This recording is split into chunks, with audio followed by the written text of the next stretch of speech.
Our next segment is our rules you may not know. Are you ready? It's time for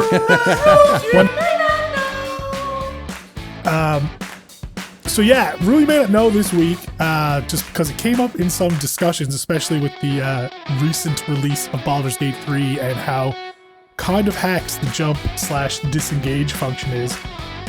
So for everybody following along with their player's handbooks, this is on page 182 of the player's handbook for 5th edition.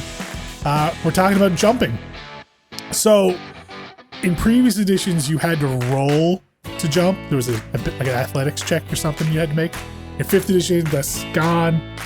Basically, your strength score, the number that you rolled when you first made your character, determines how long you can jump. And your modifier determines how high you can jump. Kind of. Kind of. Well, +3. Whatever your modifier is, +3. Minimum of 0. You can't jump negative because that would still just be jumping.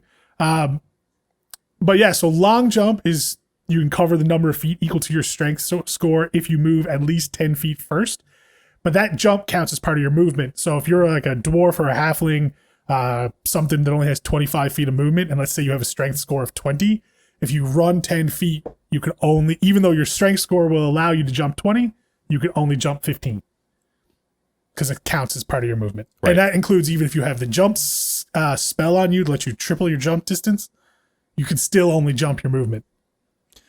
Which makes sense now that I've played a bunch of Baldur's Gate 3 because it's very, very evident in that game because you jump all the time. All the time.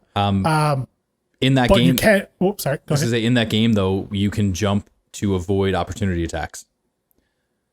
Yeah, which is different. In 5th edition, that's 2 different actions or bonus actions, depending. Yeah. But it.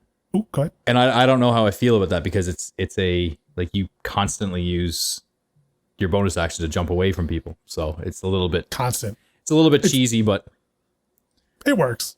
We'll see if they change it or keep it in. Yeah, no, that's right. We'll see. But in 5th edition, jump is just a jump. You can make a standing jump for half your strength score. And there's some noodly rules there. Like that assumes you're jumping over, you're not jumping over an obstacle. You're jumping from like across a chasm or across a river. You don't have to jump over something.